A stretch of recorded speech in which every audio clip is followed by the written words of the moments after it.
만나서 반갑고 기쁩니다.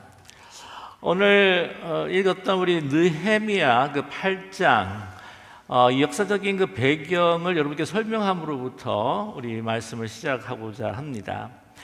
아시다시피 그 남유다 왕국이 이제 바벨론이 망하게 되죠. 그리고 70년이 흐르게 됩니다. 정말 무너지지 않을 것 같은 난공불락의 그 바벨론 그 제국이라고 하는 것.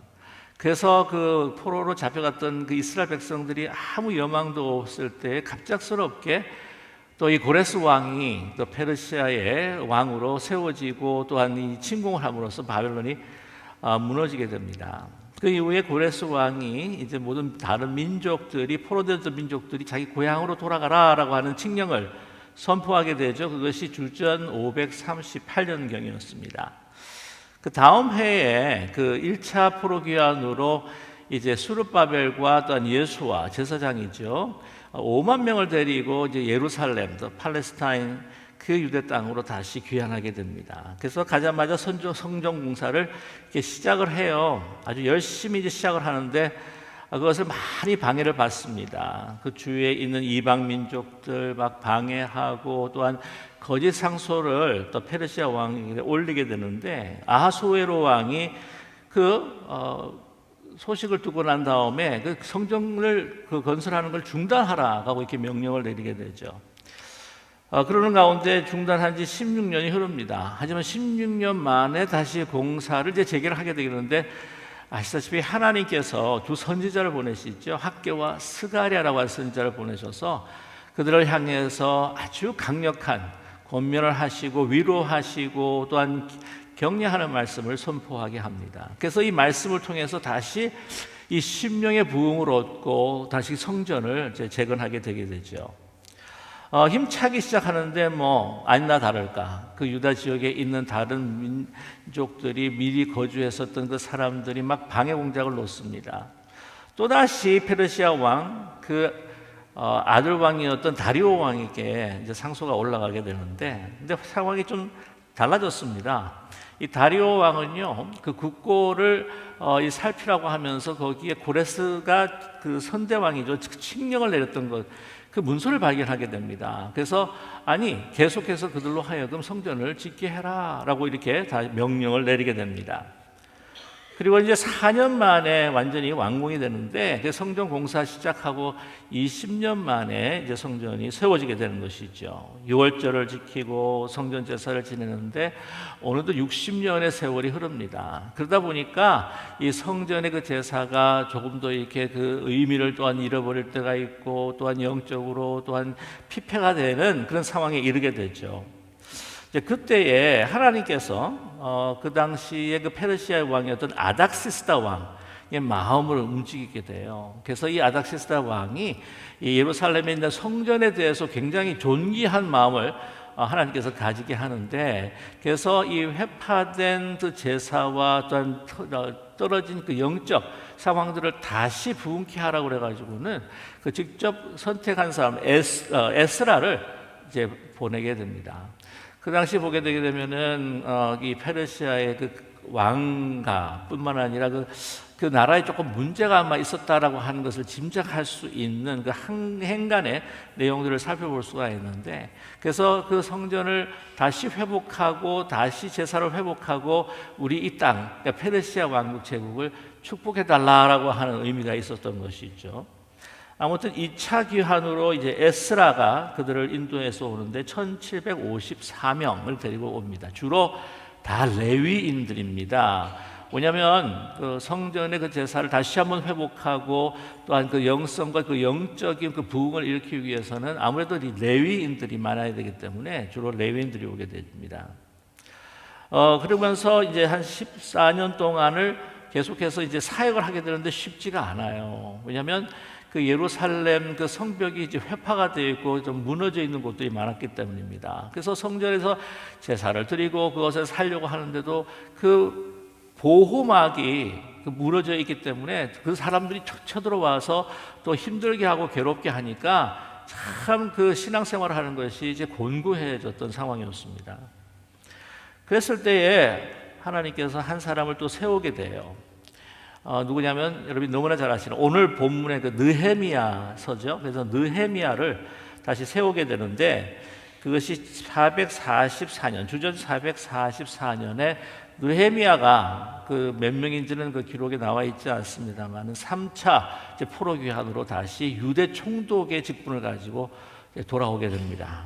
돌아와 가지고는 그 다시 이 예루살렘의 성벽들을 다시 재건을 하는데 거기도 굉장히 많이 방해를 합니다. 이방의 민족들 막 조롱하고 방해하고 막 그런 가운데 막 싸움을 걸어오고 그러다 보니까 이 유명한 그 느헤미야의 리더십이죠.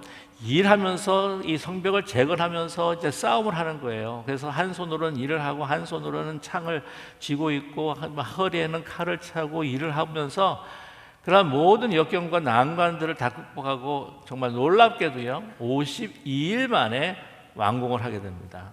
정말 이건 기적과 같은 일이죠. 하나님께서 함께하지 아니하시면 하나님께서 함께하셔서 또 탁월한 느헤미야의 리더십을 축복하지 않으셨으면 이게 불가능한 일이었습니다.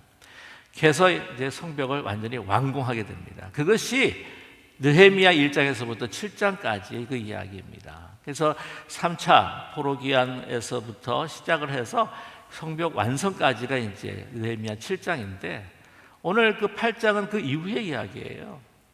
자, 이제 그 예루살렘의 그 하나님의 백성들, 이스라엘의 그 공동체를 다시 재건하는 데 있어서 필요한 이 하드웨어라고 있죠. 하드웨어가 다 사실은 준비가 되었습니다. 오랜 기간이 걸렸지만은 이 성전이 이제 세워져 있고 또한 신앙생활을 하기에 보호막이 되는 또한 성벽이 완공이 되었습니다. 그러한 이 완공을 하는데 얼마나 또 많이 힘들었겠습니까? 전심을 다해서 그 리더십을 통하여서 또한 서포트하고 협력해서 이제 만들었는데 이러한 큰 일을 하고 난 다음에 좀 많이 사람들이 허탈해지는 경우가 있어요. 마음에 공허함이 생길 때가 있습니다. 이제 우리는 어떻게 해야 하나라고 하는 것이죠. 하나님의 그 이스라엘 그 공동체 그것이 이 하드웨어만 중요한 것이 아니라 하드웨어는 다 장착이 됐는데 중요한 건 뭐예요? 소프트웨어, 사실 영적인 부흥, 영적인 개혁이 있어야 한다는 것이죠. 그것에 갈급했던 그 이스라엘의 그 포로귀환으로 돌아왔던 그 유대 사람들의 그 심정을 우리가 오늘 8절 1절에 우리가 볼 수가 있습니다. 그래서 어떻게 하냐면은 그들이요 이 성읍에 거주했다가 이제는 다 수문앞 광장, 그러니까 이 예루살렘의 하나님의 성전 앞 광장이 바로 수문 워럴 게이트 광장 앞입니다. 일곱째 달 그 첫째 날에 이제 모여서 이제 함께 모여서 이 율법책을 듣기를 원했다는 것이죠. 에스라라고 하는 이 학사 그리고 제사장입니다. 불러서 우리에게 정말 율법을 들려달라라고 이렇게 요청을 합니다. 그러면 일곱째 달 초하루라고 하면은 바로 나팔절이죠. 이 민간력, 그러니까 사람들이 보통 일반적으로 살아가는 민간력으로 보게 되게 되면은 새해의 시작입니다. 근데 이 7월 초하루 같은 경우에는 종교력이에요. 신앙력입니다. 그래서 이 첫째 날, 그 일곱째 날이 되기 때문에 7월 안식월의 첫째 날 하나님 앞에 감사함으로 나팔을 불면서 기뻐하면서 하나님 앞에 경배드리는 그러한 의미가 있고요. 뿐만 아니라 민간력으로 봤을 때는 그것이 1월 1일입니다. 그래서 모든 새해를 시작하면서 하나님 앞에 헌신하기 원하는 의미를 가지고 있어요. 또 태양력, 지금 우리가 달력으로 보게 되면 한 9월, 10월 정도가 됩니다. 그래서 모여가지고 어떻게 했느냐, 뭘 원했느냐, 정말 갈급한 이 하드웨어는 잘 오랫동안 해서 어떻게 하든지 해서 잘 장착을 했는데 건설을 했고 재건을 했는데 이제 거기에 담을 우리의 영성, 하나님을 향한 하나님의 그 영적인 축복, 그것을 어떻게 시작한다고요? 율법을 들음으로써 시작을 하는 거죠. 그래서 3절 말씀을 보게 되면은요, 수문학 광장에서 새벽부터 정오까지 남자나 여자나 정말 알아들만 모든 사람, 남자나 여자나 그러면 모든 사람이에요. 남녀노소 구분이 없이 언제부터 언제까지 새벽 6시부터 정오 12시부터 6시까지 율법을 낭독하는데 그걸 듣는 것입니다. 자, 그런데 오늘 4절에 보게 되면 조금 흥미로운 이 설명이 있는데 이제 학사가 그 강단, 우리처럼 이 강단에 있는 나무 강단에 딱 이렇게 서서 이제 이 율법을 낭독을 하는데 오른쪽에는요 5명이 있습니다. 왼쪽에는 6명이 서 있습니다. 그들이 누구인지는 사실 정확하게 우리 알려져 있지 않는데 짐작할 수 있는 건 뭐냐면은 자, 오전 6시부터 12시까지 이것을 읽는데 한 사람 에스라가 할 수가 없는 거예요. 그래서 사실 돌아가면서 읽는 사람들이 필요했기 때문에 옆에 좌우에 서 있었다는 것이죠. 그래서 이것을 펴면서 이제 읽기 시작하는데 이제 읽기 시작하기 전에 먼저 모든 회중들이 다 일어섭니다. 요즘에 이제 전통적인 교회 같은 경우에 서양 같은 경우에는 이 scripture reading, 이 성경 공독을 딱 하려고 그러면은 모든 회중들이 다 일어섭니다. 우리는 일어서지는 않아요. 네, 그럼 괜찮습니다. 일어서면서 오늘 말씀 가운데에 갈 때에 하나님 앞에 경배하고 막 먼저 아멘 아멘 외치면서 이 말씀을 받게 되는 것이죠. 자, 그런데 오늘 이 6절까지의 말씀에는 기록되어 있지 않지만 그 7절, 그러니까 8장 7절에서부터 8절까지의 말씀에 더 흥미로운 또한 이 광경을 묘사하고 있습니다. 자, 7절, 8절 한번 올려주시면은 제가 봉독하겠습니다. 예수아와 바니와 세레바와 야민과 압굽과 사부대와 호디야와 마야 세야와 그리다와 아사야와 요사밧과 하난과 블라야와 레이 사람들은 백성의 제자리에 서 있는 동안 그들에게 율법을 깨닫게 하였는데, 그죠? 하나님의 율법책을 낭독하고 그 뜻을 해석하여 백성에게 그 낭독하는 것을 다 깨닫게 하니 이렇게 말씀하고 있습니다. 율법을 깨닫게 했다는 거예요. 자, 어떻게 깨닫게 했느냐? 그 뜻을 해석했다는 것입니다. 백성에게 그래서 해석해서 낭독하는 것을 깨닫게 했다는 거죠. 자, 이것에 대해서 뭐 주석을 붙이고 설명을 하고 하는 것도 있을 수 있는데 가장 중요한 것이 뭐냐면 이 깨닫게 하는 데 있어서 번역을 했다는 겁니다. 번역을. 당시에 이 돌아온 사람들 가운데서 히브리어를 아는 사람들이 사실은 거의 없다고 말할 수가 있습니다. 다 거의 잊어버린 것이죠. 여러분, 예수님 당시에 예수님의 그 보통 일반 사람들이 다 사용을 했던 통상적으로 사용했던 구어, 이 말로 이야기 대화로 나오는 그 구어는 아람어였습니다. 그리고 헬라 말도 사용도 했었다고 하죠. 근데 히브리어 같은 경우에는요, 보통 바리새인들, 종교학자들, 그다음에 율법학사 이런 종교 지도자들이 엘리트들이 이 문서로, 그러니까 하나님의 말씀이 이제 히브리 성경으로 되어 있기 때문에 이 문서로 그 문서를 히브리를 읽을 수 있는 사람들에 제한되었다는 것이죠. 그러니까 어떻게 보면은 그 사회 가운데 일반 생활에서는 좀 사장화된 것이 바로 이 히브리어였습니다. 근데 나중에 히브리어가 구어로 이게 통상적으로 이야기하고 사용될 때가 주후 AD 한 2세기 정도에 이제 사용하기, 그 유대 공동체에서 사용하기 시작했다는 거죠. 그 전에도요, 이 아람어가 통영어였습니다. 이 헬라 시대 때는 헬라어가, 또한 이 아시겠지만 요즘은 뭡니까 통영어가?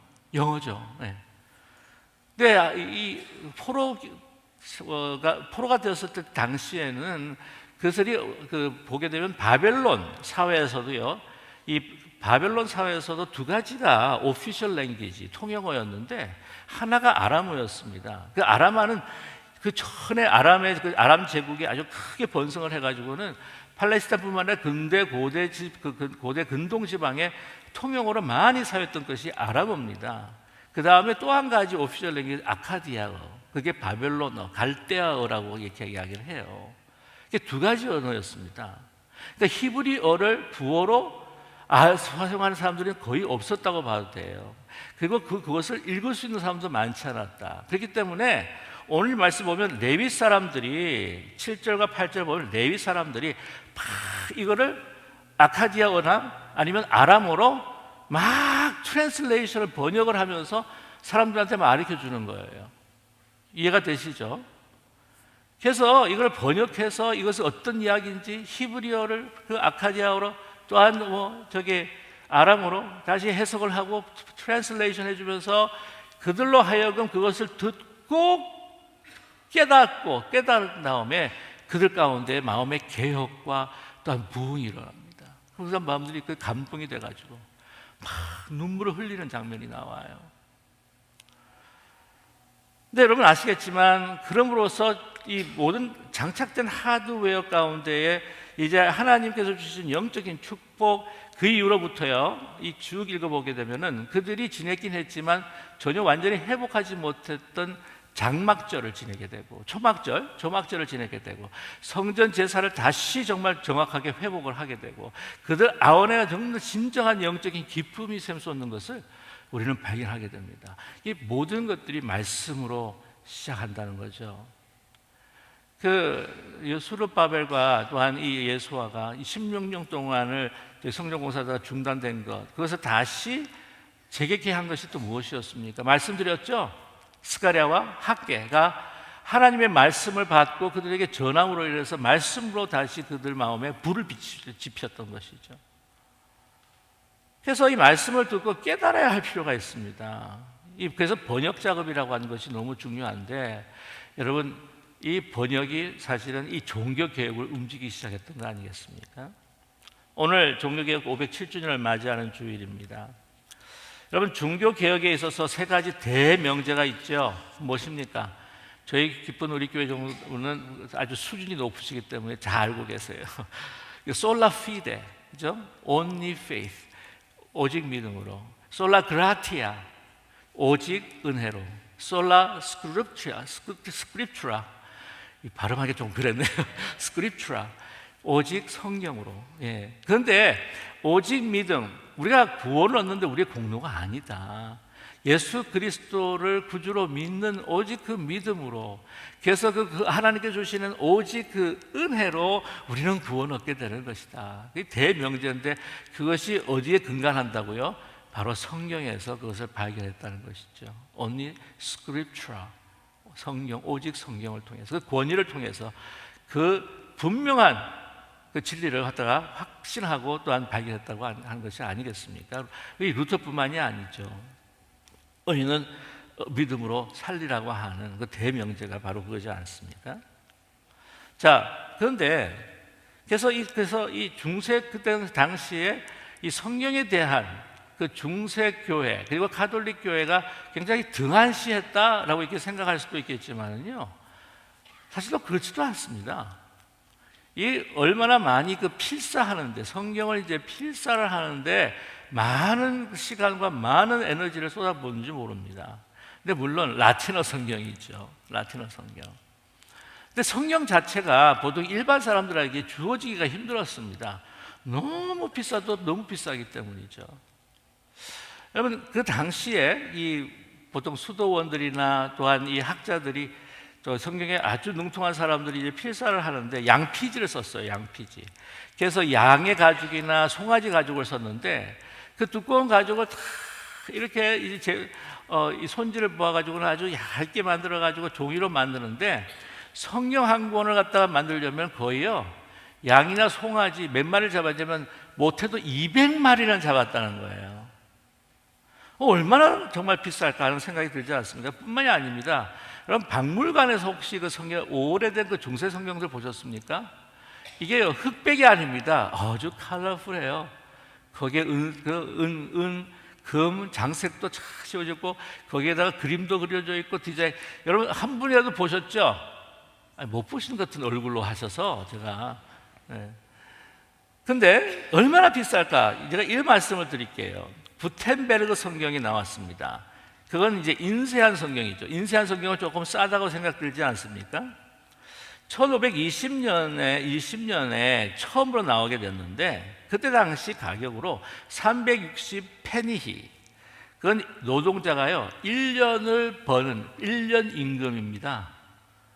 자, 그런데 이 양피지로 만든 그 성경은 얼마가 되느냐? 그거보다 20배가 많대요. 그러니까 20년, 한 노동자가요 20년을 일해야지 그 성경 하나 살까 말까 한 겁니다. 그러니 일반 사람들이 성경을 대할 수가 있겠어요? 교회 놓고는 보고는 그 약간 진짜 이건 너무 보물 같아가지고 그냥 하나의 숭배 대상처럼, 집안의 보물이면 다 감추고 하는 것처럼 그렇게 만지기도 힘들고 가지기 힘든 것이었습니다. 근데 요즘 저와 여러분 우리는 진짜 행복한 줄 알아야 돼요. 나만 하고 돌아다니는 게 성경이에요. 그냥 Lost and Found 가면 제일 많은 게 그냥 성경입니다. 요즘에 많이 줄어든 거 아시죠? 왜 그럴까요? 스마트폰 다 쓰고 계시나요? 저는 이 신방을 하면서 아직도 좀 그렇습니다만 아직도 성경책을 갖고 다녀요. 왜냐하면 어르신들 가운데서도 이렇게 성경 안 하고 이게 스마트폰이나 아이패드 같은 걸 보게 되면 제가 이 어떤 상품을 갖다가 선전한 것 같은데 태블릿을 이렇게 막 보게 되면은 막 은혜가 없다 좀 그렇게 생각할까봐 아직도 사실 성경을 갖고 다니기도 합니다. 근데 얼마나 손쉽습니까? 근데 그 당시에는요 정말 가질 수 없는 품목입니다. 뿐만이 아니라 라틴어로 써 있어요. 엘리트들, 정말 배운 사람들, 학식 있는 사람들 외에는 라틴어를 사용하지는 않았죠. 이 가톨릭이 그렇게 고집을 했던 이유가 뭐냐면 바로 이 정통성과 또한 보편성을 위해서, 번위를 위해서 그것을 킵하기를 원했어요. 그러니까 모든 민족과 또한 나라, 그 공간과 시간을 넘어서서 오직 라틴어로 이 성경이 돼야지 모든 교회가 교회를 인정하고 또한 정통성과 보편성을 이 유니버설 철치라고 하는 개념을 상실하지 않게 된다. 고집을 하는 겁니다.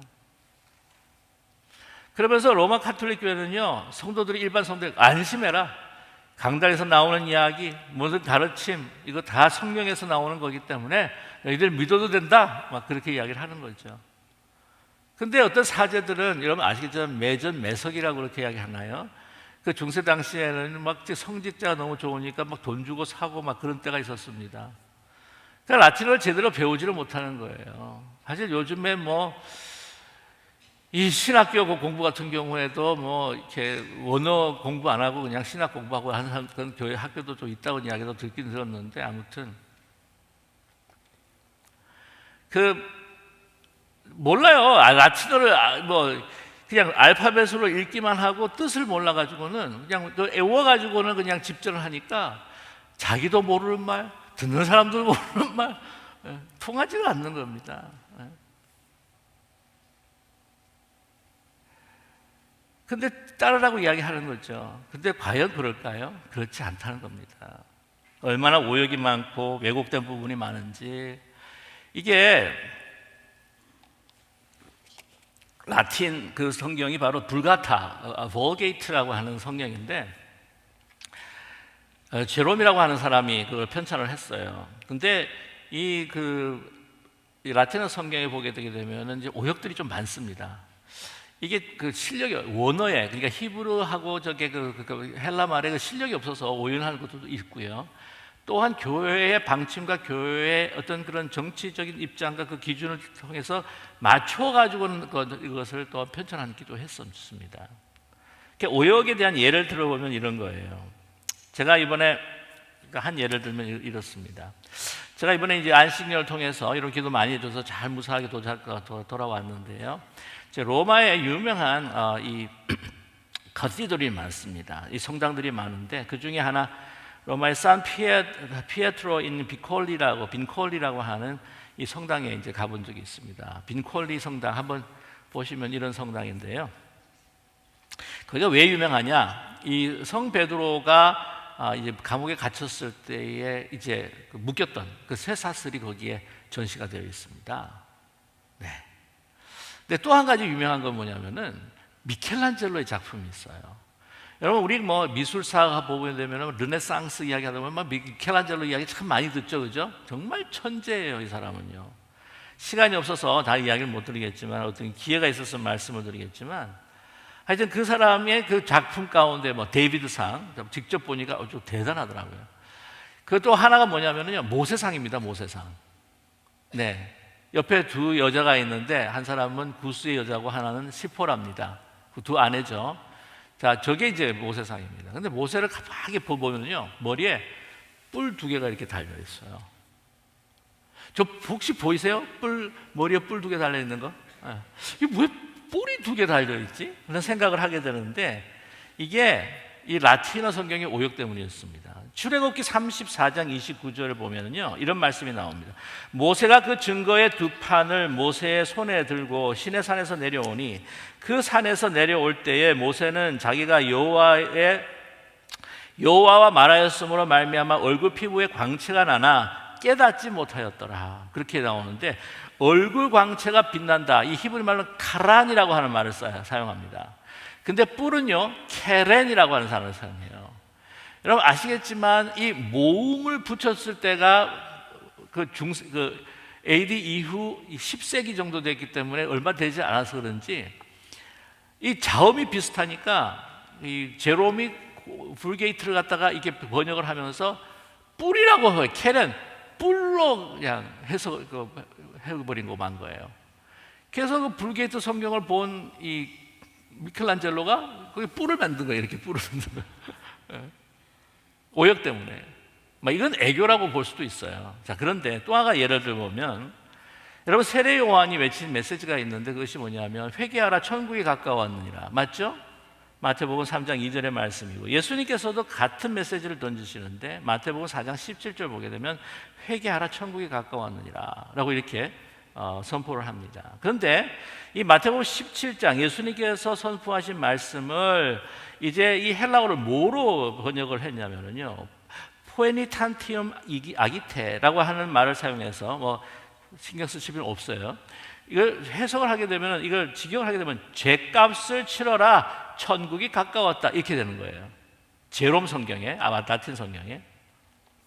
근데 반면에 여러분 1516년에 정말 놀라운 사건이 일어나는데, 바로 헬라어 성경을 직접 번역해서 나온 성경이 나옵니다. 에라스무스라고 하는 사람이에요. 이 에라스무스는 나중에 설명을 해드리겠지만 잠시만, 언제 한번 이제 종교 개혁주의 오게 되면 이 에라스무스에 대한 이야기를 조금 더 상세하게 이야기해 드리겠는데, 이 에라스무스가 완전히 이 헬라어에 능통한 사람입니다. 그래서 vulgate, 라틴어에서 성경을 이해하는 것이 아니라 완전히 원문에서 이해를 해요. 그래서 이 에라스무스는 이 부분을 어떻게 했느냐면 포에니테아트 보스, 그래서 회개하라 천국이 가까웠느니라 라고 이렇게 해석을 하는 겁니다. 회개하라 천국이 가까워. 여러분 이 헬라 말로 메타노이아라고 하면 이게 회개하라는 말이에요. 마음을 돌이켜서 하나님 앞에 돌아오라, 마음을 뉘우치고 하나님 앞에 돌아오라. 그게 죄값을 치르란 말이 아니죠. 이렇게 해석을 딱 해버리니까 어떤 문제가 생기냐면은, 이제는 더 이상 면죄부를 받아야 할 수 있는 그 근거가 사라지게 돼버리고 만 겁니다. 죄값을 치러라 천국이 가까웠느니라. 이걸로 인해 가지고는 이 면죄부를 받을 수 있는 하나의 근거가 생겼는데, 이걸 갖다가 정확하게 그냥 헬라말 메타노이아를 그냥 회개하라로 그냥 바꿔버리기 때문에 면죄부를 받을 수 있는 근간이 이것이 없어지고 상실돼 버리고 만 겁니다. 여러분 이해가 되십니까? 에? 뭐가 이렇게 어려워. 여러분 몇십 년 동안 신앙생활 하셨으면요, 좀 단단한 것도 좀 먹을 수도 있어야 되는 거예요. 무슨 말인지 이해하시죠? 이번에 기대해서 한번 목요 새벽 기도를 한번 들어보십시오.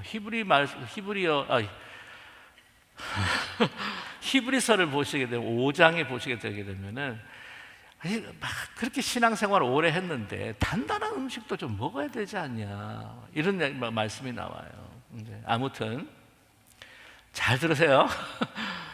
그러니까 면죄부를 받을 수 있는 상황이 생기질 않는 겁니다. 그러니까 이건 난리가 난 거예요. 이것뿐만이 아닙니다. 이 해석 자체가요, 카톨릭 교회와 권위에 대해서 직접적인 챌린지, 도전이 되어버리고 만 겁니다. 그러니까 솔라 스크립티아, 오직 성경, 그것이 가톨릭에서는요 오직 불가타 성경, 이래요. 오직 불가타 성경. 여러분 이 제롬이 사용했던 이 헬라어 성경, 이것이요 엄청난 영향을 끼칩니다. 그래서 이 종교 개혁사를 갖다가 공부하시는 분들은요, 이 에라스무스 없이는 종교 개혁사를 우리가 상상할 수도 없을 정도다 그렇게 이야기를 해요. 1520년에 이 마르틴 루터가 여러분 이 공부를 하는데, 연구를 하고 이제 독일어로 다시 트랜슬레이션을 하는데, 그 앞에 놓여진 그 성경이 뭐냐면요, 앞에 놓여진 성경이 1517년에 이제 95개 조항을 반박문을 내는데 1516년에 나온 에라스무스의 헬라어 성경을 보고 하는 거예요. 지금 트랜슬레이션 하는 겁니다. 불가타 성경을 하는 게 아니라. 근데 이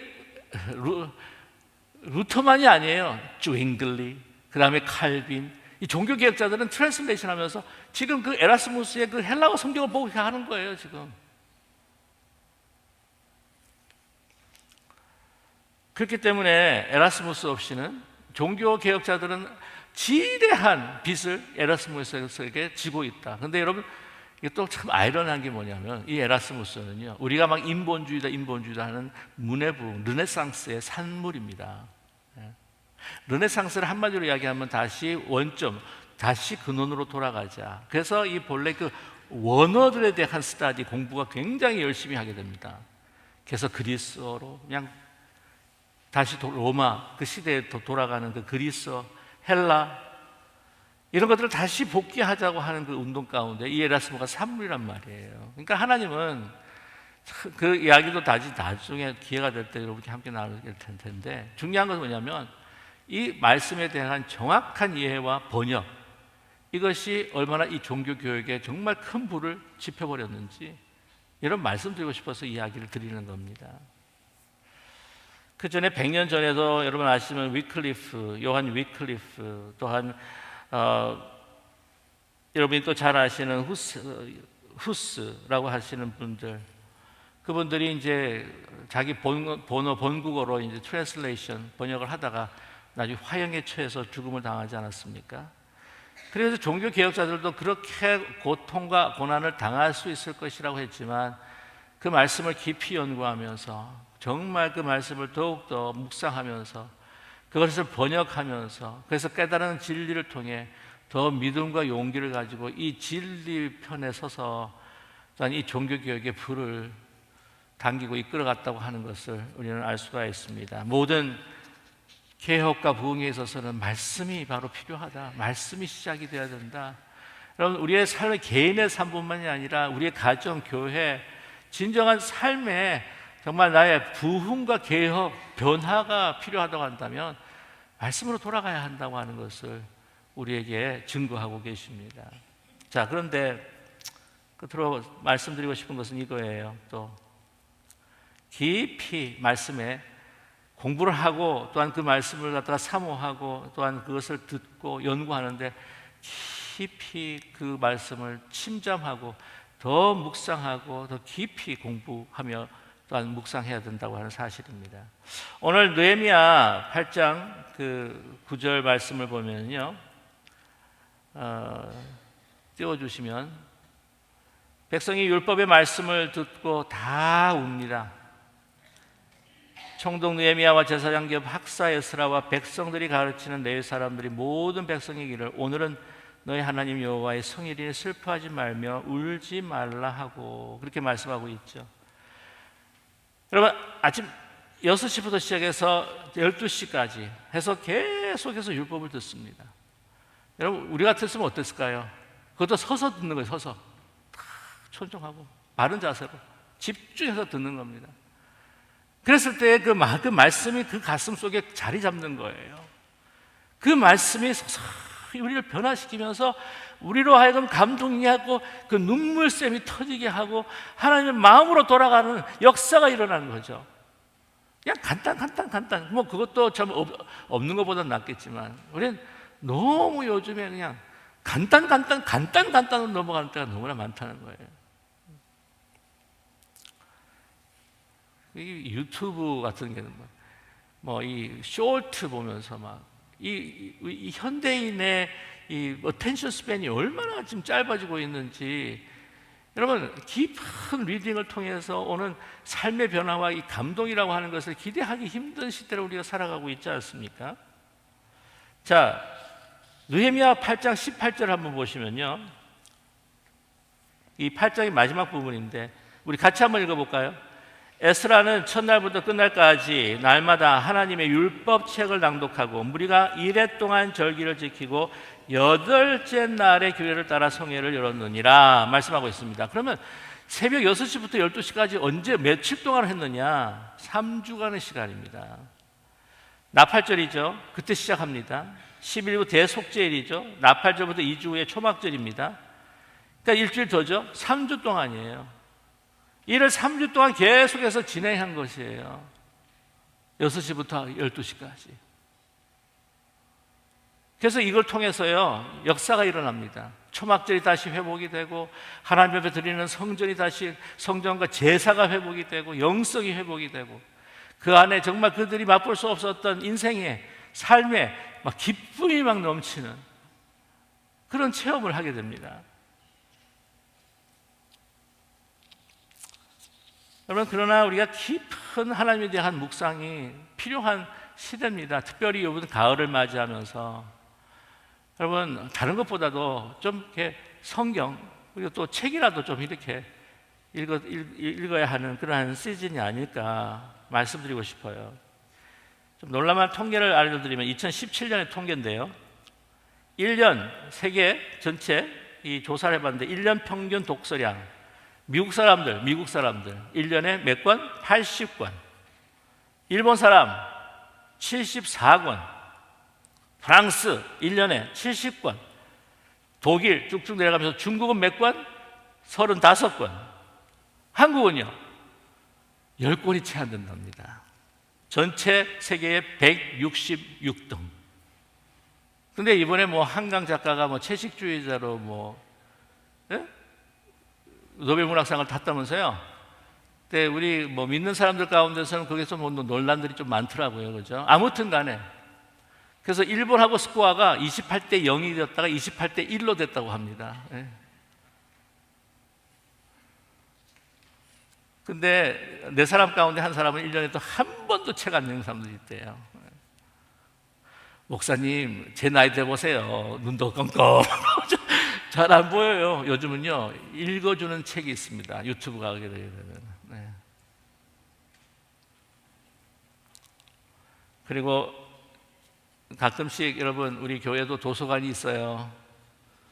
좀 애용도 해주시고, 이 파리만 날리는 것 같아가지고, 이 관리하시는 집사님한테도 조금 미안하기도 하고, 저라도 갔어야 되는데, 우리가 오늘 이 시간에 우리가 분명히 우리가 생각해야 될 것은 여러분, 깊은 하나님에 대한 묵상이 우리가 필요합니다. 그냥 새벽에 우리 목사님들이 수고해가지고 말씀을 이렇게 띄우고 제가 영상으로 띄우고 하려면 그냥 한번 쭉 보고 됐다 한번 뜯고 오케이 말씀도 몇 번씩이나 들어야 될 필요가 있고요. 리거지테이션이라고 그러죠. 되새김. 여러분, 시편 기자가 하나님의 말씀을 내가 읊조리니이다 라고 했을 때 읊조린다고 하는 말은 되새김한다는 말이에요. 먹고 다시 소화하고 묵상하고 또 다시 묵상하고. 여러분, 우리 이 시대에 정말 말씀으로 무장되고 이 정말 세속화되는 우리 이 사회 속에서 정말 하나님께 승리를 안겨다 드리는 흔들리지 않는 믿음을 위해서 깊은 묵상과 하나님의 말씀이 우리를 주장하도록 정말 이 말씀에 빠져들 수 있는 저와 여러분 되시기를 간절히 소망합니다. 이제 이 가을을 맞이하면서 더욱더 성경에 또 말씀에 또 우리가 묵상을 하는, 그래서 정말 하나님 앞에 우리 변화된 우리뿐만이 아니라 우리의 교회, 우리의 가정, 우리의 삶의 변화된 모습들을 주님 앞에 드릴 수 있는 우리 모두가 되시기를, 개혁되는 말씀으로 개혁되고 말씀으로 변하고 새로워지는 정말 기쁨과 신나는 인생이 되시기를 주님의 이름으로 간절히 축원합니다. 기도하겠습니다.